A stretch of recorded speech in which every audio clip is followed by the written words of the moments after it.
Welcome back. Today we're going to be talking about The Wife by Björn Runge. Rung? Rang?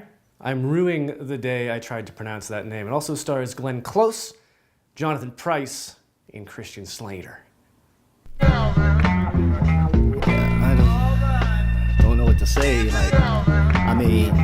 But I feel like lately, several of the films that we've seen and commented on, I've praised for having really good acting. And so today, it's kind of a given that when you get a movie with Glenn Close and Jonathan Pryce, and yes, even Christian Slater, there'll be some great acting. So in this review, I will state the obvious a little bit and then talk a bit about what it means to give a great performance. And real quick, if you are here to see whether I think you should see this movie, yes, it's good. Yes, she's great in it.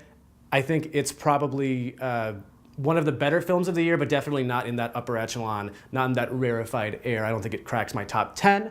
But if you like Glenn Close and you see the trailer and it seems like a story that appeals to you, it's definitely worth checking out. And in real brief, what the story is about a woman whose husband wins the Nobel Prize for Literature. She goes with him to Stockholm to receive the award, and pieces of their past and what her role may have been in supporting his career are unfolded as Christian Slater sort of digs into their personal life. And it's a very interesting exploration of a couple's relationship, and especially the relationship between two artists and the sacrifices people make sometimes to be in love and sustain that kind of relationship.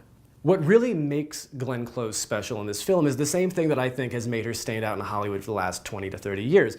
And that's that she has a very distinct look, and she utilizes it in very strong and compelling ways. She has a lot of performances where she is a strong, standout female character, and a lot of that comes, in my opinion, from her use of her eyes. The way that she can mask her entire expression in her face and then have this twinkle and glimmer in her eye that just shows rage or madness or glee. She really stands out in a way that some of her contemporaries like Helen Mirren or a Meryl Streep or a Judi Dench just don't convey emotion.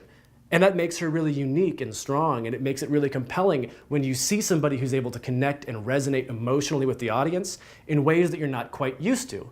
Sometimes it can be quite chilling because it's as if you're sharing a very private and intimate moment with that actor. And I think what's really interesting about this film is while she is, as always, fantastic, and she finds moments to really steal the spotlight, specifically when other characters are talking and she has little to do other than listen, digest, and react, that's very human. And in some ways, she is so good at capturing those moments, it almost masks the fact that she doesn't particularly have a lot to do in this movie. And in many ways, the things that make her performance work is, again, that sort of ping-pong effect working across from Christian Slater, who is a really interesting biographer who wants to do a book on Jonathan Pryce, her husband, and who comes to her asking questions, trying to dig into their relationship and see if a scandal exists.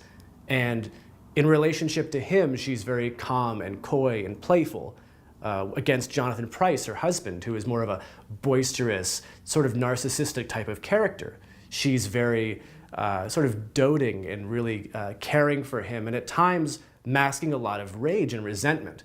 And that range, again, really comes from her ability to play off of other actors and utilizing their emotion in a way that she can reciprocate. And much like the acting performances in The Favorite were given room to breathe by the directing choices and by the decisions to step away with the camera and really let the characters take center stage, at the core, The Wife is very appropriately a character study of all these people in this very volatile family, of Christian Slater, and really allowing people to perform their roles as if it were a stage play. And sometimes that can be the best way to really let good acting performances shine, is when the director just trusts in those actors and steps back. And when we talk about the choices that an actor makes, it's not about tapping into the same experiences that everybody has. And I think that the instinct might be to do that, because if you recognize the same thing that I recognize, obviously I'll be conveying to you what I want to, what the script is telling me to say. But what we've all seen, some drunken frat guy falling down outside of a bar, and we easily recognize that as being drunk. That doesn't capture the horrifying reality of encountering an alcoholic, or somebody who is trying to pass as sober, or somebody who is trying to argue that they can drive. And encountering an alcoholic who's functioning, or out of control, or dangerous. isn't just about stumbling around and slurring your words. It's about a forced normalcy. And that takes it out of trying to create a character and really embody a person. And those small choices, whether it's deciding to stumble or stagger or slur, or even just wipe the corners of your mouth as drool pools there, sagging one eye, being unable to lock eyes with somebody, or even just drooping to the side slightly. Small decisions can convey different messages. And it's the thought that really makes a performance so important. And you don't have to go out and build log cabins for 6 months or be in a wheelchair for My Left Foot to do a great performance. Sometimes it's just sitting in a chair, listening to your movie husband give a speech, realizing how much you hate him, and conveying that through your eyes. And I think if somebody is really going to recommend The Wife, and I would say it's because of those acting performances and really just seeing actors in a stage-like environment performing where they are native and natural, where they can convey these characters at their most human. The downside to the film, I would say, is that it does try to tell a very sweeping story, one that at times goes back to the 1960s and 1970s to show the maturation of the relationship between Jonathan Pryce and Glenn Close. It's a movie that is really trying to go back and show you different aspects of these characters throughout their life, but really the nonlinear storytelling only kind of feels jarring, and it really just feels like an opportunity to say, oh, by the way, here's a piece of the puzzle, in a way that feels expository and very not organic. We've talked about it before, where when you're writing a script, you probably don't want to be referencing other movies, because if your film isn't living up to your reference of, say, Pulp Fiction, I'm going to stop really focusing on your movie and wonder why I'm not watching Pulp Fiction, which I know I already like. And The Wife at its core is a story about two writers. And when there are scenes set in the 60s with the younger versions of those characters, and one actor is saying to another, the dialogue in your book feels very wooden. Your characters feel very stiff and their interactions are stilted. It really draws attention to how that scene is constructed. And in this case, a lot of those scenes did feel exposition heavy.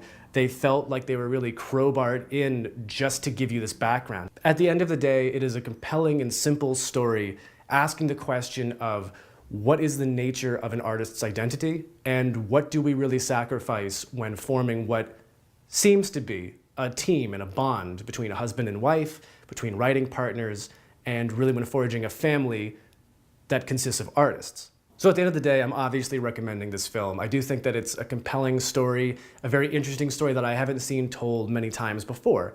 And I hope what this review has done is help to sort of highlight not just that it has good acting, as you would expect, but what makes the acting so good. It's one of those things where I know a lot of actors and directors and friends of mine who say, they'll go see the same play over and over again during its run just to see one great scene where one or two actors really nail their performance, really nail their parts, and just transport you in that moment where no matter how many times you see it, you forget that you're watching a play and you are just there with those characters in that reality. And Glenn Close and Jonathan Pryce have the ability to do that to you in this movie. And it's a movie that shows you characters oftentimes are everything except the words that they say. And so on that note, I'm out of things to say.